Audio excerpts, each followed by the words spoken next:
नमस्कार. आज मी मस्त असे पंचामृत घालून रवा तांदळाच्या पिठाचे लाडू बनवणार आहे, खास मुलांच्या डब्यासाठी.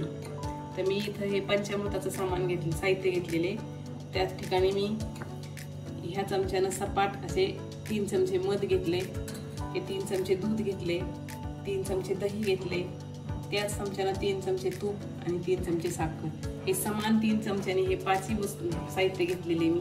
ते आता सगळं आपल्याला एकत्र करायचं आणि त्यांचं पंचामृत तयार करून घ्यायचंय. आपण एकाच वाटीमध्ये आता हे तयार करून घेऊ सगळं.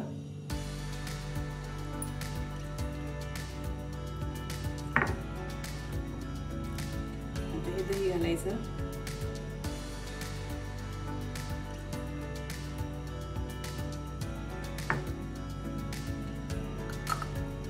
हे दूध घालायचं,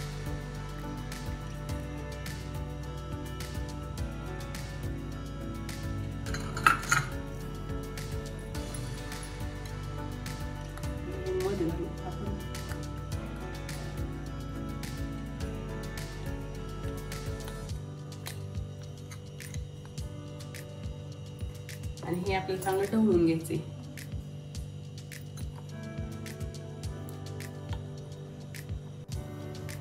हे आता आपलं पंचामृत तयार झालेले. वाटी फुल भरलेली आहे म्हणून मी त्याच्याखाली एक प्लेट मांडली. छान असं हळूहळू हे सगळं ढवळून घ्यायचं एकत्र. सगळं एकदम मिक्स झालं पाहिजे चांगलं.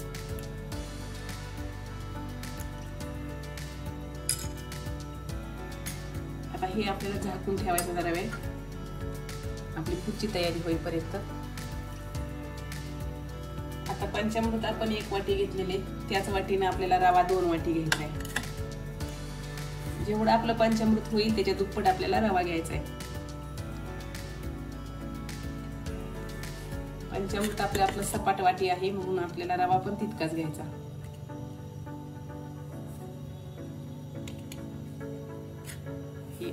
असं भरून घ्यायचं. आणखी 1 वाटी घ्यायची.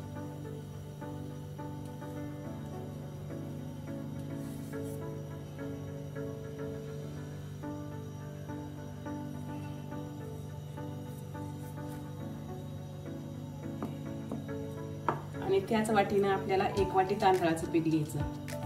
हे दुकानातून मी तांदळाचं पीठ आणलेले. आता आपल्याला रवा आणि तांदळाचं पीठ तुपावर चांगलं भाजून घ्यायचं.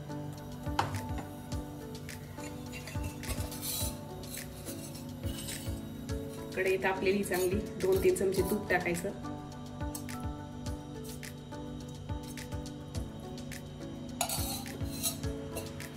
अगोदर आपल्याला हा रवा भाजून घ्यायचा.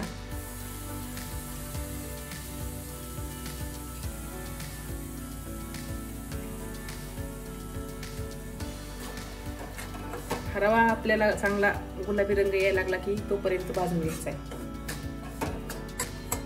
आता रवा आपला तांबूस रंगावर यायला लागलेला आहे. आता आपल्याला यामध्ये तांदळाचं पीठ टाकून घ्यायचं.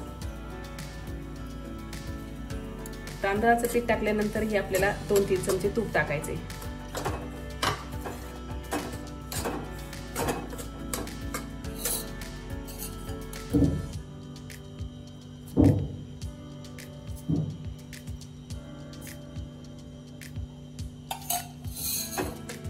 हे दोन्ही परत आणखी छान असं खरपूस भाजून घ्यायचं.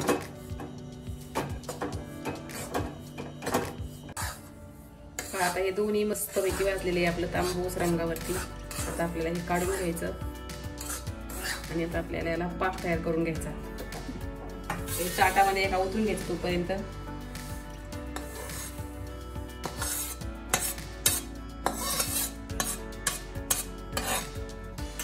याच कढईत आपल्याला पाक करून घ्यायचा. पण 2 वाटी रवा घेतलेला आहे, त्यामुळे आपल्याला ही 1 वाटी साखर घ्यायची. पण आपण पंचामृताला साखर वापरली त्यामुळे ती थोडी साखर बाजूला काढून ठेवायची, कारण जास्त गोड होतात. आणि तुम्हाला जर गोड हवं असेल तर तुम्ही एवढीही साखर वापरू शकता. आता आपल्याला घ्यायचं अर्धी वाटी पाणी.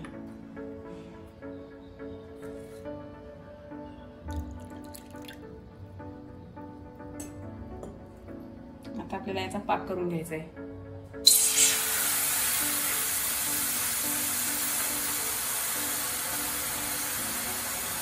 यामध्ये आपल्याला ही साखर टाकून घ्यायची.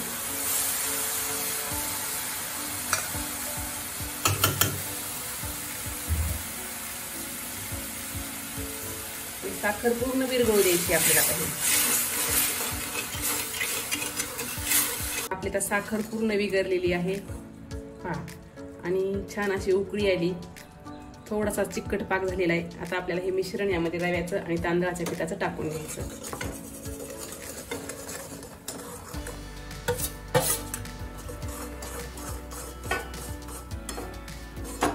हे मिश्रण टाकलं की आपल्याला लगेचच हे पंचामृत त्यामध्ये टाकून घ्यायचं.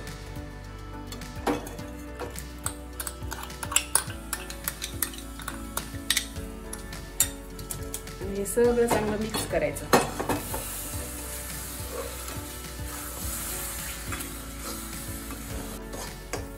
हे थोडंसं आता गोळा होईपर्यंत आपल्याला हे हलवून घ्यायचं. हे मिश्रणात आपल्याला कढई सोडायला लागलेले. असं घट्ट व्हायला लागलं की आपल्याला काढायचं आणि दुसऱ्या एका ताटामध्ये थंड व्हायला ओतून द्यायचं.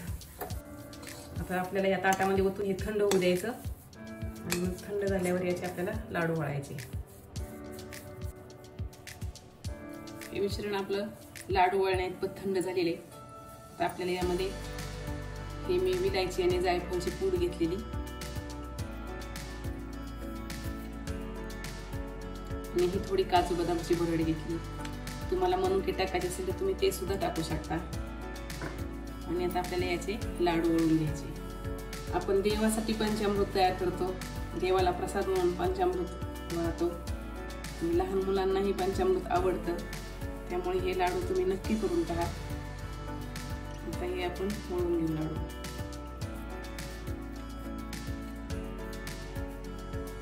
आता जरी हे सैल असलं तरी ते सकाळ 3-4 तास गेल्यानंतर ते बरोबर लाडू घट्ट होतात.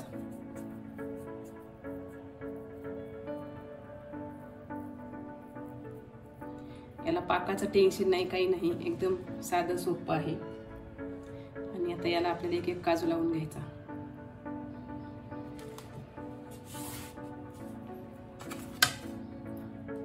अशा पद्धतीने आपल्याला आता हे सगळे लाडू वळून घ्यायचे.